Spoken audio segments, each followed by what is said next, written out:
Tafadhol. Terima kasih Pak. Bismillahirrahmanirrahim. Assalamualaikum warahmatullahi wabarakatuh.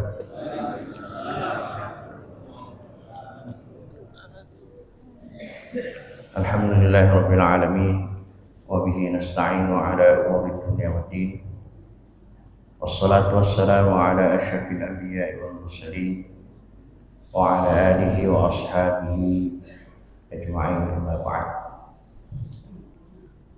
Yang saya hormati para sesepuh bini sepuh, para asatidz, bapak, ibu-ibu, hadirin wal hadirat yang dimuliakan Allah Subhanahu wa taala. Alhamdulillah di kesempatan subuh hari ini kita masih dianugerahi rahmat, hidayah dan inayah dari Allah Subhanahu wa taala. Kita bisa bermuajah di masjid yang kita cintai ini setelah kita melaksanakan sholat subuh berjamaah.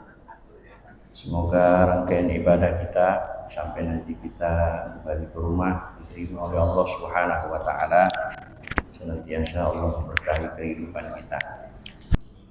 Salawat dan salam juga tak lupa kita kirimkan kepada baginda Rasulullah sallallahu alaihi wasallam, qudwah hasanah kita, tauladan kita dalam kita sehari-hari.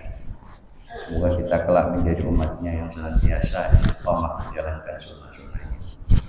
Hadirin wal hadirat yang dimuliakan Allah, kembali kita kepada kitab Asy-Syama'il Al-Muhammadiyah yang dikarang oleh Imam At-Tirmidzi, masuk ke bab yang 36, Mizahu Rasulullah sallallahu alaihi wasallam atau Mizahu Rasulullah sallallahu alaihi wasallam, senda gurau, ya, senda gurau Rasulullah SAW.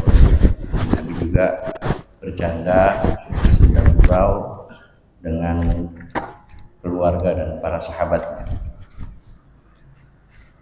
Al-mizah atau al-muzah berarti ekspresi keakraban dan kedekatan dengan melakukan permainan atau candaan yang menyenangkan di antara para sahabat dan keluarga.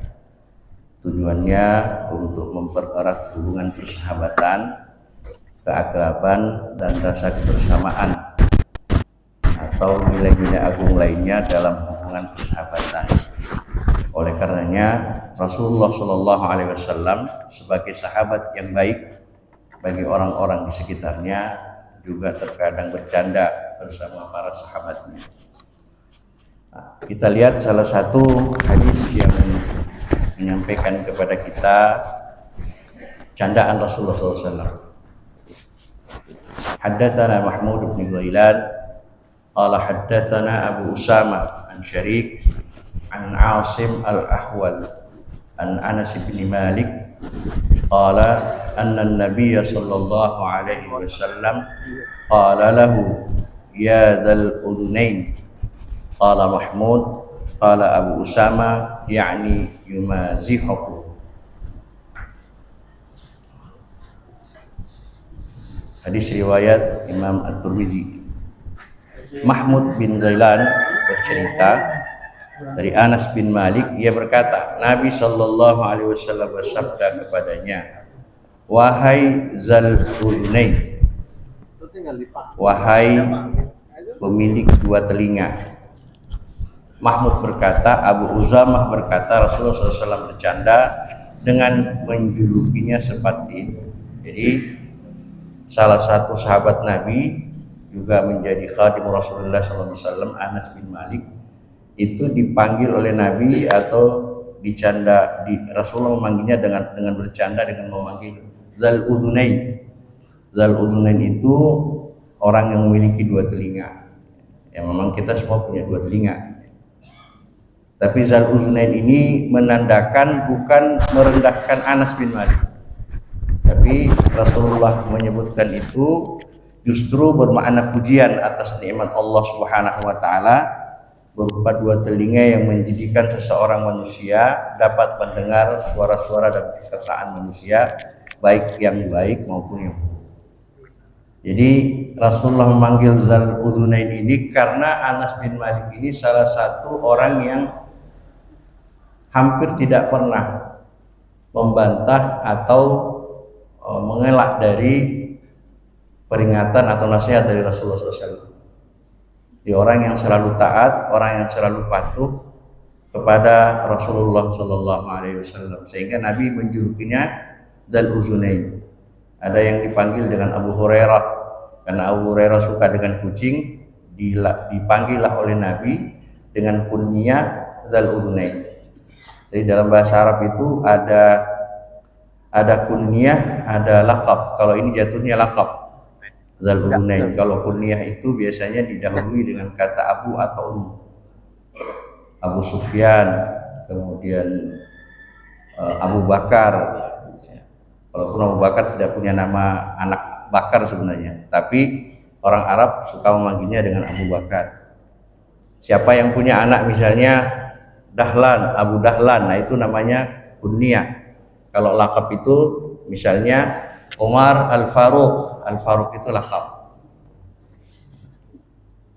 Nah ini Rasulullah SAW memanggil Anas bin Malik dengan panggilan Dzul Uzunain. Rasulullah SAW hendak bersenda gurau dengan Anas bin Malik dengan memanggilnya Dzul Uzunain.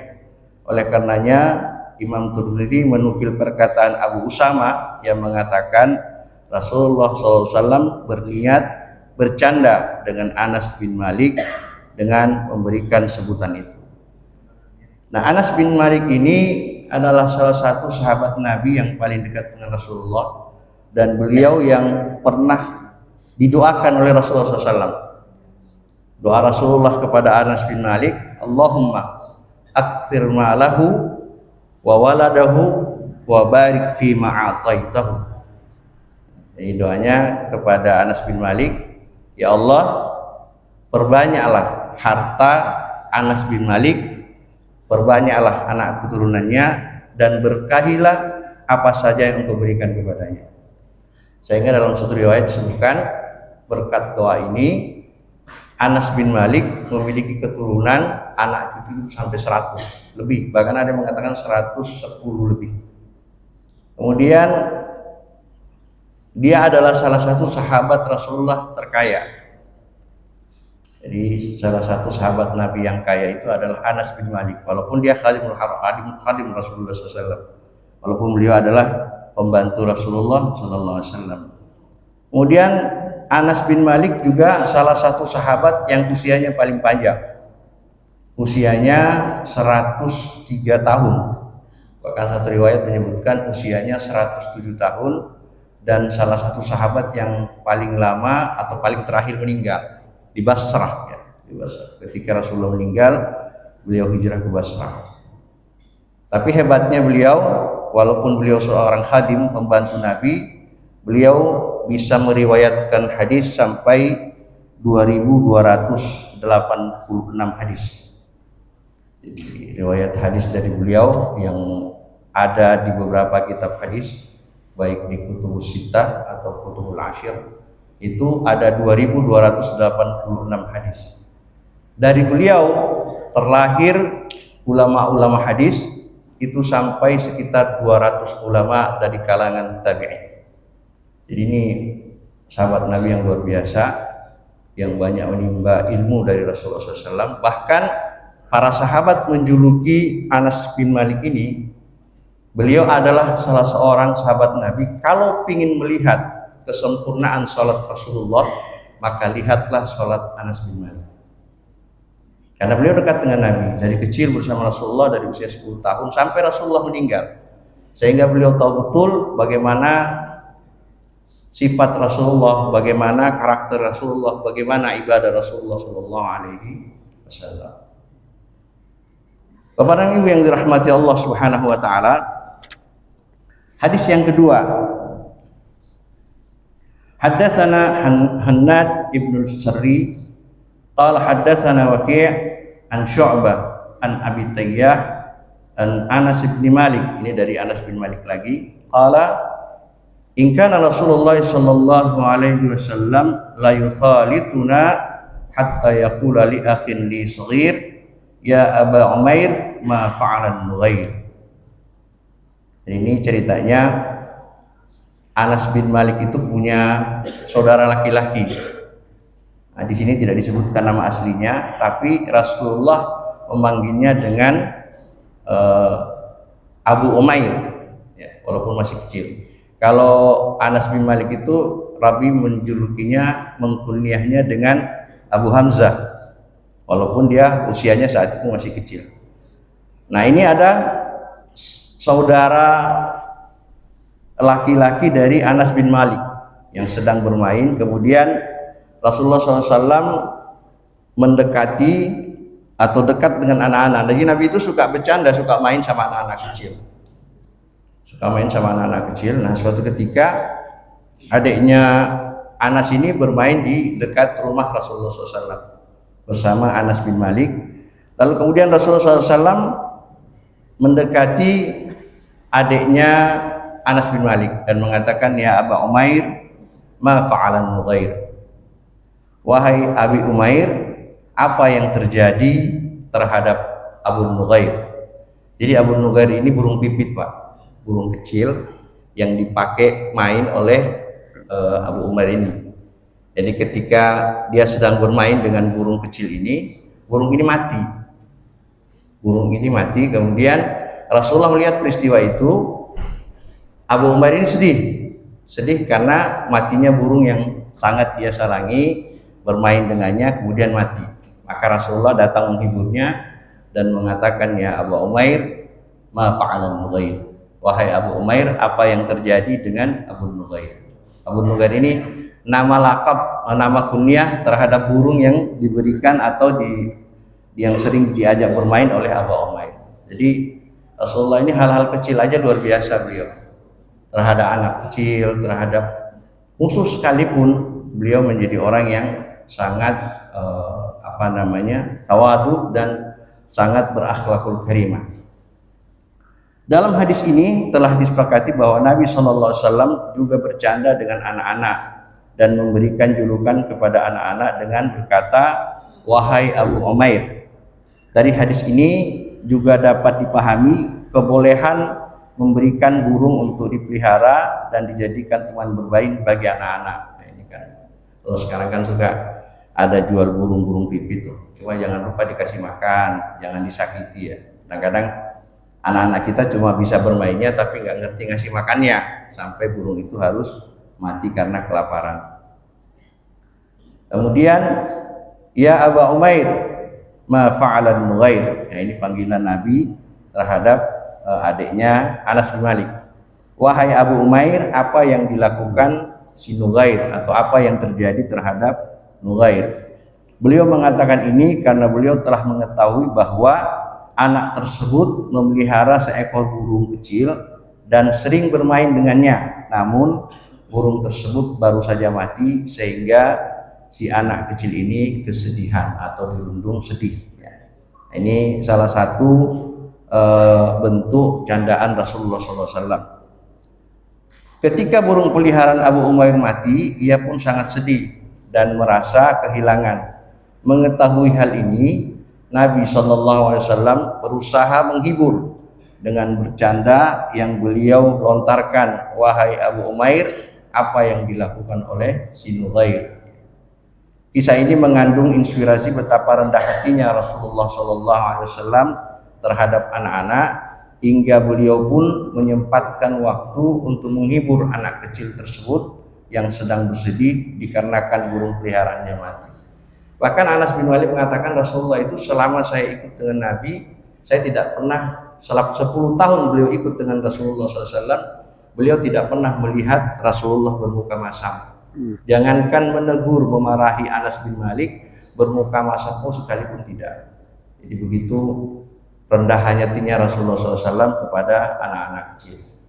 Bahkan ketika Anas bin Malik diperintahkan sesuatu oleh Rasulullah SAW untuk datang ke satu tempat, Anas bin Malik tidak langsung ke sana. Beliau bermain dulu dengan sahabat-sahabat kecilnya di sekitar rumah Nabi sampai dia lupa untuk datang ke tempat itu. Rasulullah nggak marah. Apa yang dilakukan Rasulullah? Beliau keluar di tempat Anas bin Malik dan dari belakang Anas bin Malik pundaknya dipegang sama Nabi. Ketika noleh, dia lihat, oh ini Rasulullah. Baru ingat Anas bin Malik, oh saya diperintahkan Nabi untuk datang suatu tempat untuk mengambil sesuatu. Lalu kemudian Rasulullah bertanya kepada Abi Malik, sudahkah engkau datang ke tempat yang aku perintahkan kepadamu? Lalu saat itu Anas bin Malik bergegas untuk datang ke tempat itu, dan tidak ada sama sekali amarah yang keluar dari lisan Rasulullah Shallallahu Alaihi Wasallam. Kemudian hadis yang lain, haddatsana Abbas ibnu Muhammad ad-Duri qala haddatsana Ali bin Hasan bin Syaqiq qala anba'ana Abdullah bin Mubarak an Usama bin Zaid an Sa'id al-Maqbari an Abi Hurairah qalu ya Rasulullah innaka tuda'ihuna qala inni la aqulu illa haqqa.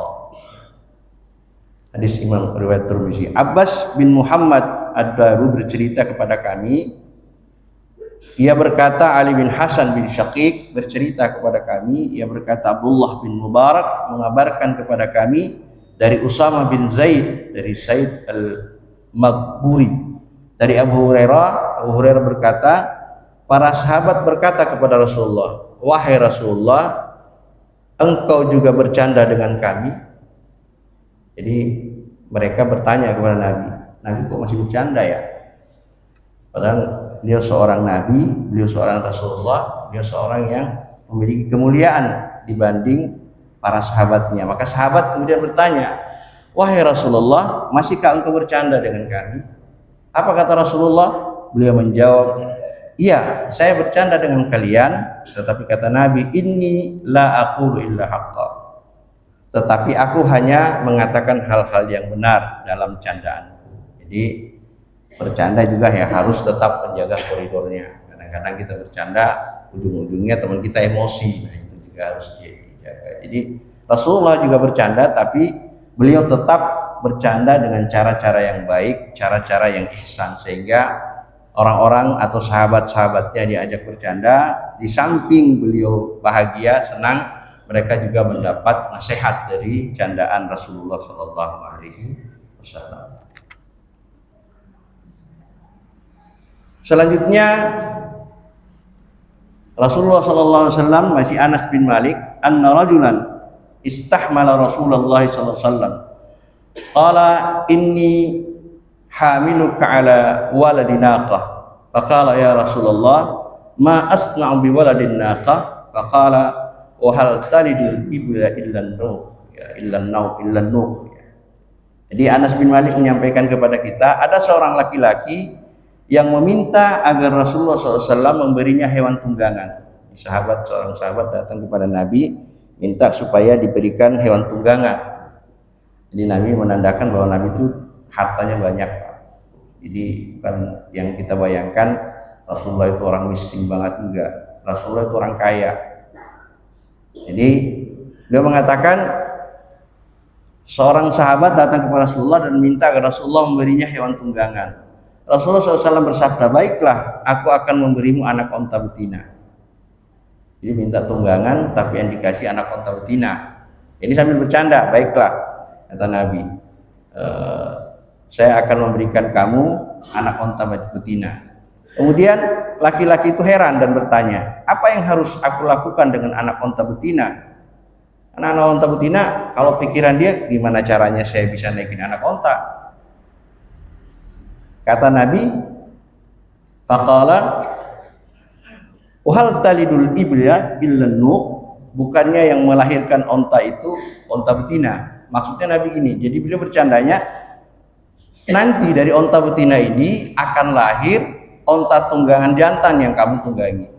Walaupun sebenarnya tetap Rasulullah memberikan onta tunggangan jantan sesuai permintaan sahabat tadi. Tapi Rasulullah sedang bercanda kepada sahabatnya bahwa nanti saya akan kasih onta betina, anak onta betina.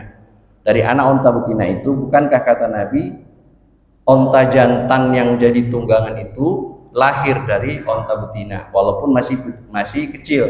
Nanti ketika besar dia bisa melahirkan onta betina, ya onta jantan yang bisa menjadi tunggangan. Bapak dan Ibu yang dirahmati Allah Subhanahu wa taala, selanjutnya dari masih Anas bin Malik. Ini Anas bin Malik banyak sekali meriwayatkan hadis. Tadi kita 2286 hadis oleh diriwayatkan oleh beliau. Mungkin diantara kita masih bisa hafal ya, sampai 10 lah. Nah, ini salah satu riwayat dari Anas bin Malik, saya bacakan terjemahannya saja. Ada seorang laki-laki dari gurun yang bernama Zahir, ya, namanya Zahir. Ini Arab Badui ini, dari pegunungan. Suatu ketika ia datang menemui Nabi Shallallahu Alaihi Wasallam untuk memberikannya hadiah. Jadi dia bawa dari kampungnya, dari pegunungan itu, hadiah untuk Rasulullah SAW. Nah, dia datang untuk memberikan hadiah dari daerah gurun tempat tinggalnya. Sebelum Zahir pulang, Nabi Shallallahu Alaihi Wasallam pun memberinya beberapa bekal. Beliau Rasulullah SAW sangat senang dengan kedatangan Zahir, meski dicermati raut mukanya kadang tidak elok dipandang. Jadi kalau bahasa kasarnya ini Zahir jelek, mukanya jelek. Cuma bahasanya halus banget Anas bin Malik. Dia bilangnya mukanya tidak elok dipandang, ya. Tapi orangnya baik hati. Kemudian beliau Rasulullah SAW pernah bersabda, Zahir adalah orang kampung kita dan kita adalah orang kotanya. Jadi dia meledek Zahir, dia bercanda kepada Zahir, Rasulullah bercanda kepada Zahir bahwa Zahir itu orang kampung, orang pedalaman, orang Badui. Kita ini orang kota. Sambil bercanda. Kemudian Rasulullah berkata, suatu ketika Nabi SAW mendapati Zahir sedang menjual barang dagangannya di pasar. Jadi Zahir ini ternyata seorang pedagang. Diam-diam Rasulullah SAW mendekat dari belakang dan memeluknya seraya menutup kepala Zahir dengan kain baju beliau. Jadi Zahir lagi duduk jualan, dari belakang Nabi meluk Zahir, dipeluk, bajunya dimasukkan ke kepala Zahir. Jadi kepalanya Zahir itu ditutup terus dipeluk sama Nabi. Ini candaan ya. Orang-orang mungkin kalau sekarang udah orang kampung, pedagang kecil di pasar, yang datang nggak usah presiden, wali kota, kayaknya kalau ngelakuin kayak gitu kayaknya nggak pantas-pantas banget ya. Tapi Nabi melakukan itu. Zahir lagi jualan dengan barang dagangannya, kemudian Nabi datang dari belakang, kepalanya Zahir ditutup, kemudian dipeluk sama Nabi. Dipeluk sama Nabi. Kemudian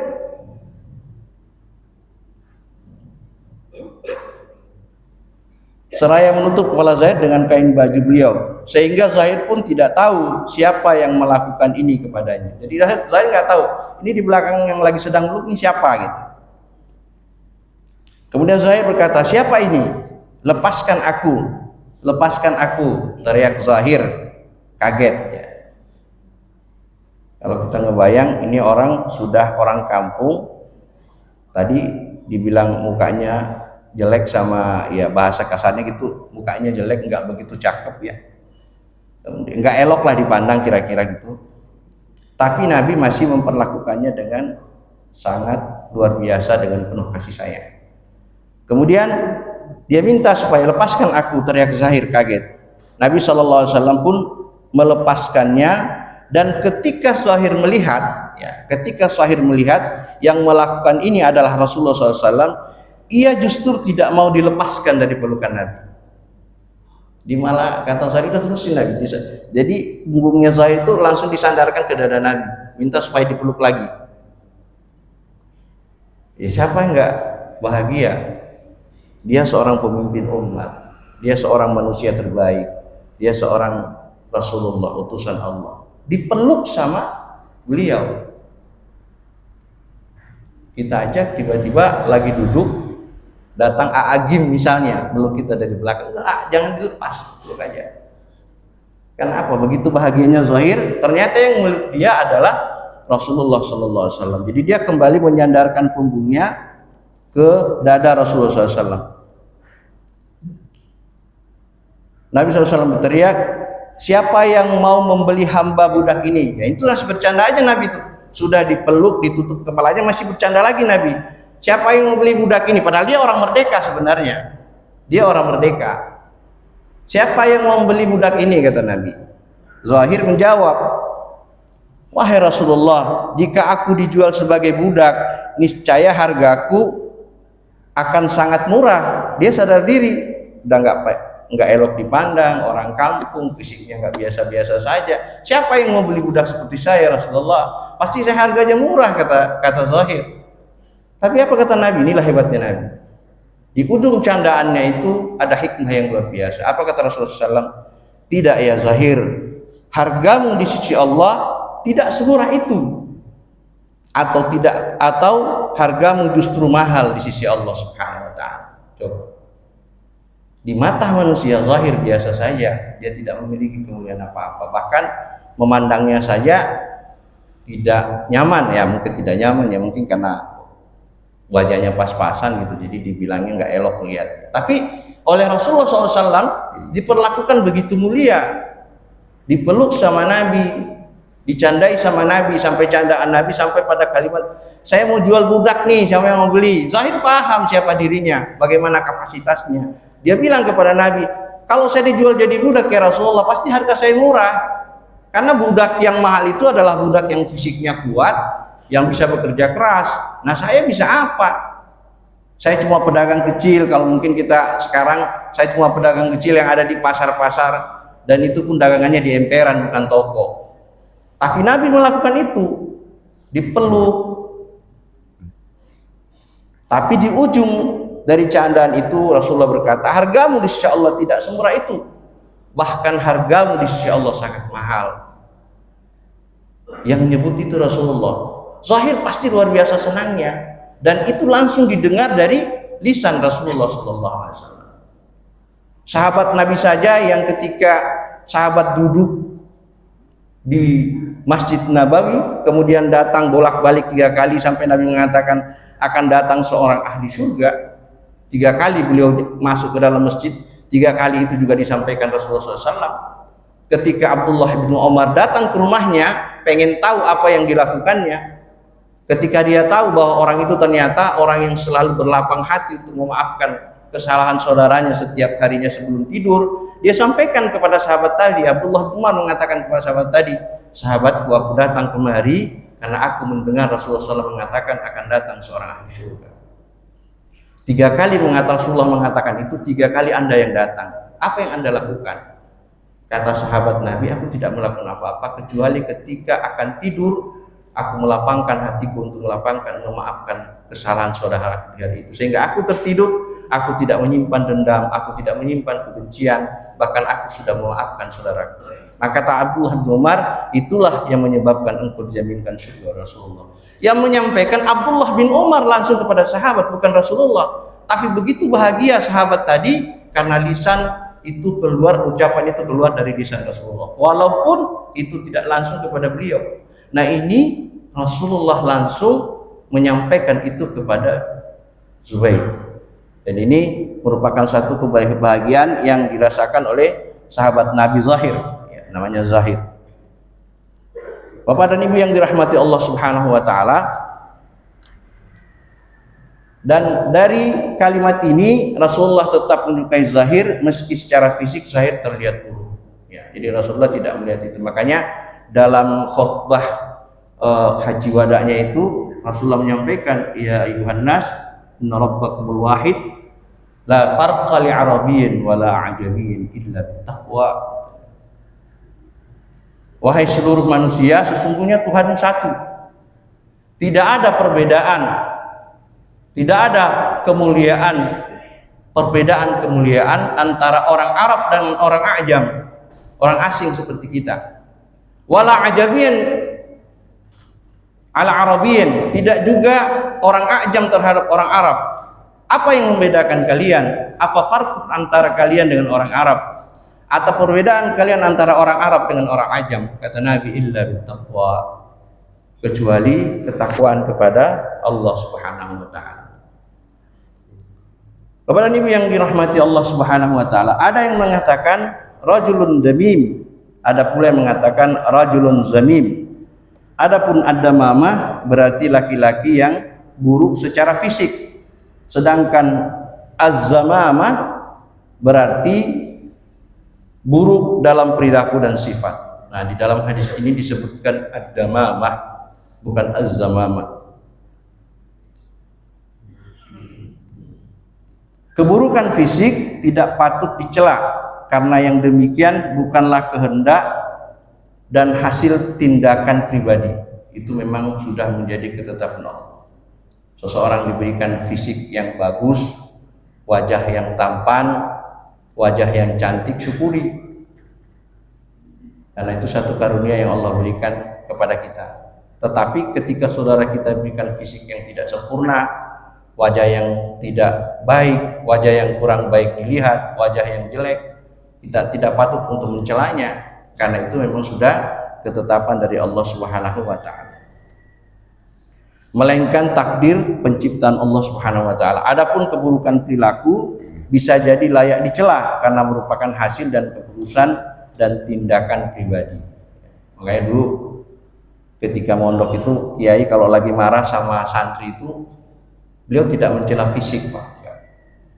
Pak Kiai bilang gini, saya tidak benci fisik kamu, yang saya nggak suka akhlak kamu. Jadi beliau selalu, bahkan ada salah seorang santri, saya pernah sampaikan di sini, ada salah seorang santri, saya masih ingat nama beliau, sekarang dipanggilnya Kiai Haji Ali. Beliau itu setiap hari, Pak, kan di rumah Pak Kiai itu, karena beliau udah sepuh ya, waktu kami belajar itu usia beliau udah 90 tahun lebih. Itu salah satu tugas beliau adalah memapa Pak Kiai itu ke masjid, atau ketika beliau mau ke satu tempat, dia salah satu yang suka ngawal beliau, almarhum Pak Kiai. Ini baru saja diomelin sama Pak Kiai, tapi Pak Kiai kemudian tetap dipapa sama si Ali ini sampai ke masjid. Sampai di masjid dicium jidatnya sama beliau, Pak Kiai. Setelah duduk, habis sholat subuh, beliau ngisi pengajian, terus lihat si Ali di samping Pak Kiai. Bilang beliau, ini anak nih, saya suka sama anak ini, katanya. Cuma yang saya nggak suka ini akhlaknya, katanya. Itu di depan. Nah, tapi justru kalimat itu yang menyadarkan sahabat tadi, kemudian dia menjadi orang yang lebih alim, lebih menyadari diri untuk terus belajar, sampai akhirnya ya sekarang menjadi salah satu pimpinan pondok di Kalimantan.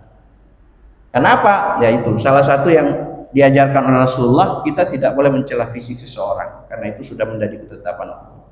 Yang harus kita ingatkan, yang harus kita nasihati, atau yang kita benci, seandainya pun kita harus benci, itu adalah akhlak seseorang atau perilaku seseorang. Bapak dan Ibu yang dirahmati Allah Subhanahu wa taala, maka karena itu Rasulullah sallallahu alaihi wasallam sabda, "Innallaha la yanzuru ila suwarikum wa amwalikum, walakin yanzuru ila qulubikum wa amalikum." Sesungguhnya Allah Subhanahu wa taala itu tidak melihat rupa kalian, tidak melihat wajah kalian, tidak melihat harta kalian, tetapi Allah melihat hati-hati kalian dan perbuatan-perbuatan kalian. Nah, ini Rasulullah tegaskan lagi juga di dalam Al-Qur'an surah Al-Hujurat, Allah Subhanahu wa taala berfirman, "Ya ayyuhan nas, inna khalaqnakum min dzakarin wa untha wa ja'alnakum syu'uban wa qabaila lita'arafu, inna akramakum 'indallahi atqakum, innallaha 'alimun khabir." Surah Al-Hujurat ayat 13. Wahai manusia, sungguh kami telah menciptakanmu dari seorang laki-laki dan seorang perempuan. Kemudian kami jadikan kamu berbangsa-bangsa dan bersuku-suku agar kamu saling mengenal. Sungguh yang paling mulia di antara kamu di sisi Allah ialah orang-orang yang paling bertakwa. Sungguh Allah Maha mengetahui lagi Maha teliti. Nah, hadirin yang dimuliakan Allah Subhanahu wa taala, ini penegasan kepada kita bahwa la farqa li arabiyyin wal ajamin. Tadi satu hadis Nabi ketika haji wada, tidak ada perbedaan kemuliaan antara orang Arab dengan orang Ajam. Nah, kita kan juga mengalami hal seperti ini kadang-kadang karena asobiyah kita, kesukuan kita yang terlalu tinggi, Seakan-akan kitalah suku yang paling mulia, paling hebat ya, paling agung lah ya. Sampai kita lupa bahwa ternyata dengan kesombongan itu justru kita rendah di hadapan Allah Subhanahu wa taala. Kan masih sampai sekarang seperti itu. Wah, saya orang ini, orang lebih mulia dari si A, lebih mulia dari suku ini. Padahal bukan itu yang dilihat oleh Allah Subhanahu wa taala. Tapi yang menjadi patokannya adalah ketakwaan kita kepada Allah Subhanahu wa taala. Nah, yang terakhir ada sebuah hadis nih. Ini juga sering kita dengar kisahnya. Haddatsana Abdul Humaid qala haddatsana Mus'ab ibn al-Miqdam qala haddatsana al-Mubarak ibn Fadalah anil Hasan qala atat ajuzun ila nabi sallallahu alaihi wasallam. Datang seseorang nenek-nenek ajuz ya, ila nabi sallallahu alaihi wasallam faqalat, lalu ia berkata, ya Rasulullah, ud'u Allaha ayyudkhilani al-jannah. Ini orang ini datang kepada Nabi dan meminta kepada Nabi, ya Rasulullah, berdoalah kepada Allah agar Allah memasukkan aku ke dalam surga. Faqala ya ummu fulan. Nabi berkata kepada, ini sambil bercanda nih. Nabi berkata kepada ibu tadi, orang nenek tadi, ya ummu fulan, wahai ibunya si Anu, innal jannah la tadkhuluha ajuz. Sesungguhnya surga itu tidak akan pernah dimasuki nenek-nenek. Nah, ini kata Nabi. Dia sudah datang baik-baik sama Nabi, minta didoakan supaya dimasukkan surga, tapi ketika Nabi menjawab malah dibilang sesungguhnya surga tidak akan pernah dimasuki nenek-nenek. Kan sedih, Pak. Kalau mati saya gimana ya, jangan mati sampai nenek-nenek gitu ya. Faqala fawallat tabki. Jadi ketika mendengar itu dia kecewa banget si nenek-nenek ini sampai dia pergi menangis tuh. Dia meninggalkan Nabi sambil menangis. Nabi biarin aja, nggak ditahan sama Nabi, dia biarin pergi nangis tuh. Padahal Nabi sedang bercanda. Lalu kemudian Rasulullah berkata, akhbiruha annaha la tadkhuluha wa hiya ajuz. Dikasih tahu ke sahabat yang di situ, kasih tahu si nenek-nenek itu bahwa dia tidak akan masuk surga kalau dia masih nenek-nenek. Sementara dia masih nenek-nenek. Innallaha ta'ala yaqul, sesungguhnya Allah Ta'ala berkata, inna ansha'nahunna insya'a faja'alnahunna abkara uruban atraba. Itu jawabannya. Apa kata Nabi? Kemudian beliau membacakan satu firman Allah. Allah Subhanahu wa taala berfirman, sesungguhnya kami menciptakan mereka bidadari-bidadari itu secara langsung, lalu kami jadikan mereka perawan-perawan yang penuh cinta dan sebaya umurnya. Itu jawabannya. Jadi candaan tadi di akhirnya ada hikmah yang disampaikan oleh Rasulullah SAW. Inna ansha'nahunna insya'a faja'alnahunna abkara urban atraba. Jadi ayat itu disampaikan oleh sahabat kepada nenek-nenek tadi. Nenek itu sudah jalan didekati oleh para sahabat. Nabi itu jawabannya ini. Emang nggak ada nenek-nenek masuk surga, tapi kata Nabi nanti kalian yang nenek-nenek tadi yang sudah sepuh, yang sudah bongkok, yang sudah nggak jelas gitu ya, akan diciptakan kembali abkara, perawan-perawan yang penuh dengan rasa kasih dan cinta, pasti masuk surga.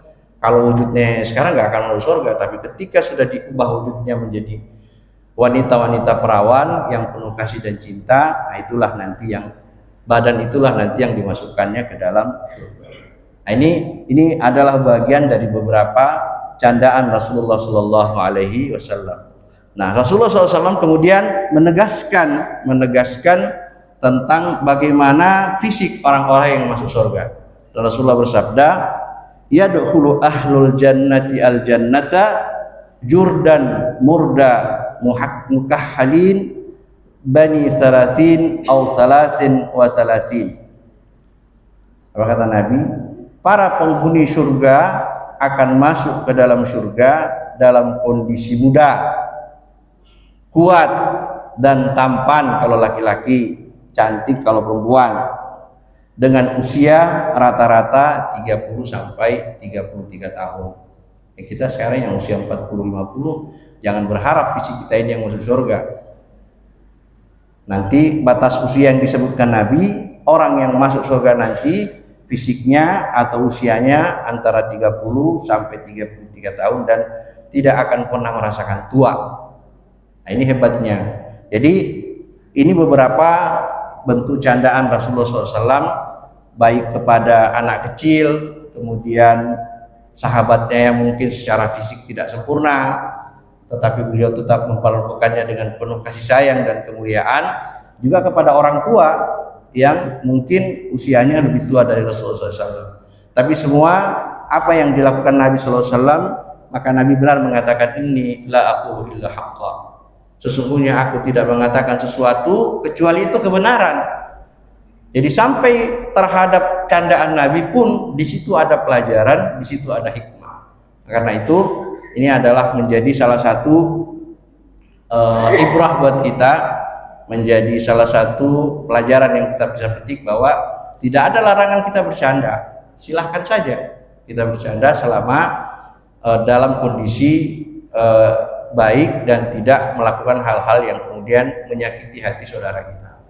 Karena candaan itu penting, bercanda bersendagura itu penting untuk menyegarkan suasana, menyenangkan kita ketika kita ngobrol dengan teman-teman kita atau saudara-saudara kita. Yang perlu dihindari dan satu hal yang perlu kita lihat, Nabi ketika memberikan lakab seseorang atau memanggil dengan panggilan kunyah, Rasulullah tidak mengatakan hal-hal yang buruk. Kalau kita kan enggak, ayo monyet, apalagi tuh macam-macam dah istilah kita anak muda sekarang itu namanya lucu-lucu, namanya siapa gitu dipanggilnya keling gitu ya, mentang-mentang dia hitam keling gitu atau apa gitu. Ya mungkin si itu enak-enak aja dengar, tapi begitu orang tuanya dengar, anak gua selalu namanya panggilnya keling ya, hitam ya hitam tapi panggilnya yang bagus. Ya atau dipanggil apa ya, panggilan-panggilan binatang misalnya yang nggak enak lah. Apalagi kalau orang tua marah kepada anaknya kan nggak enak, anjing lu, babi lu, kan auzubillahi min dzalik. Kalau anaknya bisa jawab ya kalau saya anjing ibu apa gitu. Nah, ini kan hal-hal seperti ini dari bahasa saja ketika beliau memanggil sahabatnya, memanggil anak kecil, memanggil orang-orang di sekitar beliau itu dengan panggilan-panggilan yang baik. Dan satu hal yang luar biasa dari Rasulullah, bahwa orang-orang yang didoakan oleh Rasulullah sesuai dengan doanya itu makbul. Seperti Anas bin Malik tadi. Kalau Abdullah bin Abbas itu didoakan oleh Nabi dengan doanya Allahumma faqihhu fiddin wa 'allimhu ta'wil. Jadi Abdullah bin Anas ini didoakan sama Nabi, ya Allah, berikan dia pemahaman yang dalam tentang agama dan berikanlah pengetahuan yang dalam tentang tafsir Al-Qur'an. Dan itu makbul, diterima oleh Allah Subhanahu wa taala. Akhirnya Abdullah bin Abbas adalah salah seorang sahabat Nabi yang termasuk paling paham tentang syariat ini dan paling mengerti tentang Al-Quran, paling paham tentang tafsir Al-Quran Al-Karim. Maka karena itu kita sebagai orang tua doakan hal-hal yang baik kepada anak-anak kita. Kita sebagai sahabat doakan doa-doa yang baik kepada sahabat-sahabat kita.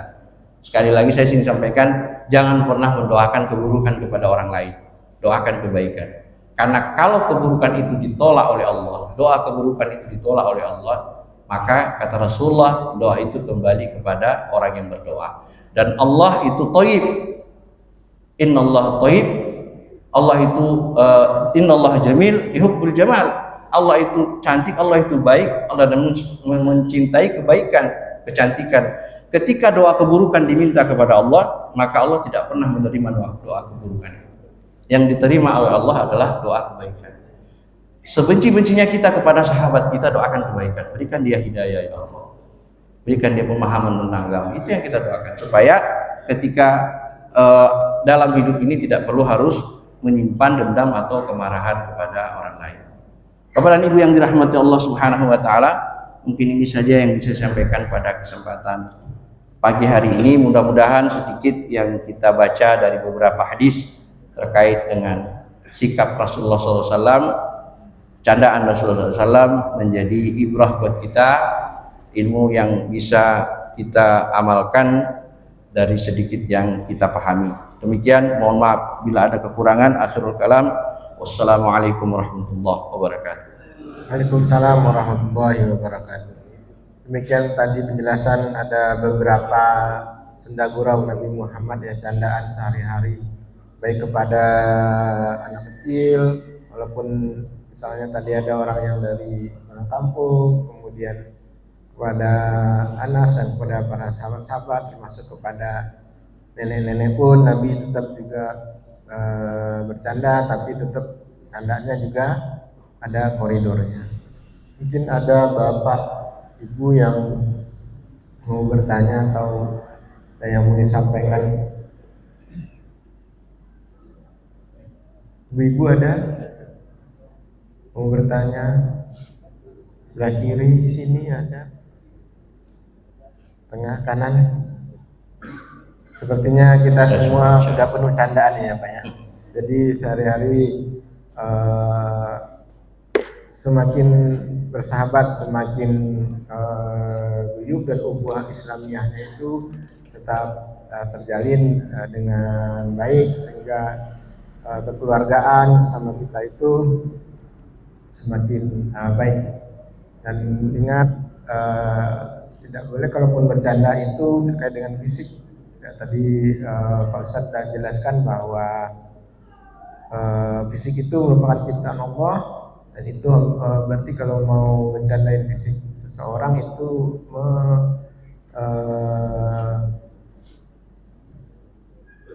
berarti tidak baiklah, untuk karena itu ciptaan Allah Subhanahu wa taala ya. Jadi bercandalah juga sehingga untuk lebih akrab. Kalau memang tidak ada yang mau ditanyakan lagi, mungkin kita tutup saja kajian kita pada pagi hari ini dengan hamdalah dan doa kafaratul majlis. Alhamdulillahirabbil alamin.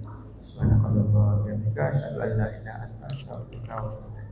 Wabillahi taufiq wal hidayah. Assalamualaikum warahmatullahi wabarakatuh.